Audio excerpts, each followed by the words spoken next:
Okay, listeners, ready to dive in because today we're tackling something that I think a lot of us can relate to: burnout. Yeah. And we're not just talking about needing an extra cup of coffee, we're talking about the real deal. And joining me again is our expert guide. What I found so interesting about the material that you gave me is that it really describes burnout as this slow burn, not just, suddenly crashing and burning. Yeah, and it actually, the material uses this analogy of being like flashed for speeding. Oh, You don't know what's happening till it's too late. right. And so it can be kind of simmering under the surface for months or even years, this sort of constant drip of stress. It's like when you're driving in the fog and you don't realize you're in the fog until you're really in it. Exactly. Yeah, you've already been there for a while. Precisely. Yeah. And it's not just a bad day or a tough week at work, but a prolonged state of emotional, physical, and mental exhaustion, Right. which is really important because that's really the pervasive nature of burnout. It's Yeah. not just in your head, it impacts your entire being. And this could happen to anyone, right? It mentioned it could take anywhere from 1 to 5 years for burnout to kind of take hold. That's a pretty big range. It is, and it's because we all have different stress thresholds. You can think of it like a stress bucket. Okay. Some people have big buckets, they can handle a lot. Right. Others, not so much. So if you're good at handling pressure, are you basically immune to burnout? Not quite. Okay. You might just be delaying the inevitable, because even the biggest bucket will overflow if you keep pouring stress into it. And one thing that's interesting is that our capacity for stress isn't fixed. It can actually be shaped by our experiences, particularly early on. So you could develop a bigger bucket without even realizing it. Exactly. You kind of build up that resilience by having to adapt to challenging situations. Yeah. But it's really important to remember that even those with the biggest, most resilient buckets still have a breaking point. Okay, so this is where I think it gets really interesting.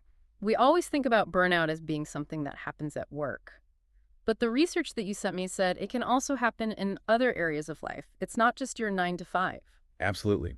We see it with parents, caregivers, people who are very committed to their hobbies or volunteer work.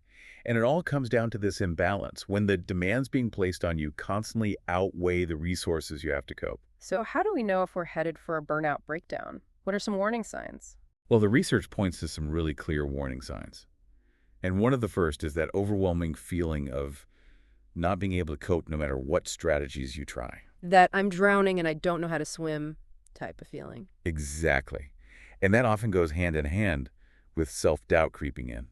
You start to question your abilities in areas where you used to feel really confident. So like your inner critic is getting louder? Yeah. Okay. Another big one is this persistent fatigue. And we're not just talking about needing an extra cup of coffee. This is a deep, bone-tired exhaustion that's impacting your sleep and just your energy levels throughout the day. You wake up tired even after 8 hours. Exactly. And then along with that comes increased anxiety and irritability. Okay. And so suddenly, little things that wouldn't normally bother you become major stressors. And you might find yourself snapping at loved ones or just getting easily frustrated. And then there's the physical stuff too, right? Like our body's telling us something's up.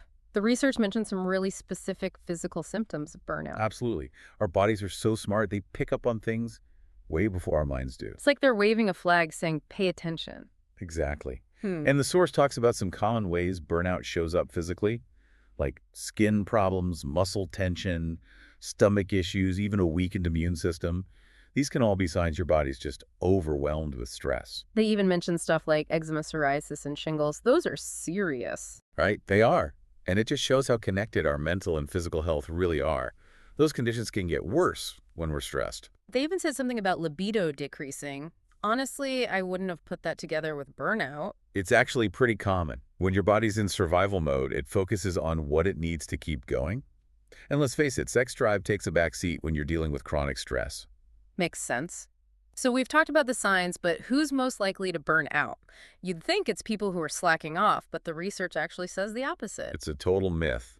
People prone to burnout are usually high achievers. The ones who are super passionate, dedicated, and always trying to be the best, they're the ones going above and beyond, pushing themselves to their limits. So it's like their strengths, their drive, and dedication end up working against them when it comes to burnout. Exactly. They have this need to succeed, a strong sense of responsibility, and they have a hard time saying no. That combination can lead straight to burnout. So how does someone go from superstar to totally burned out? What does that look like? The source breaks it down into 6 stages. It's like a downward staircase. Okay. Take me through the It steps. usually starts with this burst of energy and excitement, Yeah. like the honeymoon phase. You're stoked about a new job, a project, whatever. Yeah. You're working long hours, but it doesn't feel like work because you're pumped and you want to make a difference. The Energizer Bunny. Going and going and going. Exactly. And then the batteries start to drain. You're working later, sacrificing sleep and not taking care of yourself. The initial excitement turns into fatigue and you start to feel drained. And that's when the warning signs pop up. The overwhelm, the irritability, the exhaustion. Exactly. And if you ignore those signs, you hit stage 3, where your work starts to suffer. You make mistakes. You miss deadlines. You can't focus. Which just piles on more stress and pressure. Exactly. It's a vicious cycle. And as your work suffers, your confidence takes a nosedive. That inner critic we talked about gets louder and louder, making you feel worse and worse. You might start to feel cynical and disconnected from work and the people around you. You might withdraw, isolate yourself, and lose interest in things you used to love. Physically and emotionally drained work is suffering no confidence. Sounds like a recipe for disaster. And that's when people hit the breaking point, stage 6. You've mentioned a breaking point a few times. What does that actually look like? It's different for everyone. For some, it's a total inability to function. They literally can't get out of bed, let alone go to work. For others, it might be an emotional breakdown, a panic attack, or a complete shutdown, mental and physical. Like their mind and body are waving the white flag. Exactly. And it's important to remember, this isn't weakness. It's a sign that they push themselves too far and need help to get back on track. So it's not just about a vacation or a good night's sleep at this point. Not anymore. This is serious and might need professional help. So catching those early signs is key, right? Before it gets out of hand. Absolutely. Burnout doesn't just happen overnight. It's a process. And by understanding those stages and the warning signs, we can actually step in and prevent a full-blown crisis. And we've been talking about noticing it in ourselves, but the research also mentions that friends, family members, even coworkers can play a big role in spotting burnout in someone they care about. Yes, sometimes the people closest to us are better at seeing those signs because they're not in the thick of it. Right. They can offer a fresh perspective and a safe space to talk. So say you think someone you know might be headed for burnout. How do you bring it up without sounding like you're judging them or lecturing them? Empathy is crucial. Start by just expressing concern for them and mention specific things you've noticed. Like instead of, you seem stressed, say something like, hey, I've noticed you've been working late a lot and you don't seem like yourself lately. Is everything okay? Exactly. Approach it from a place of caring, not criticizing.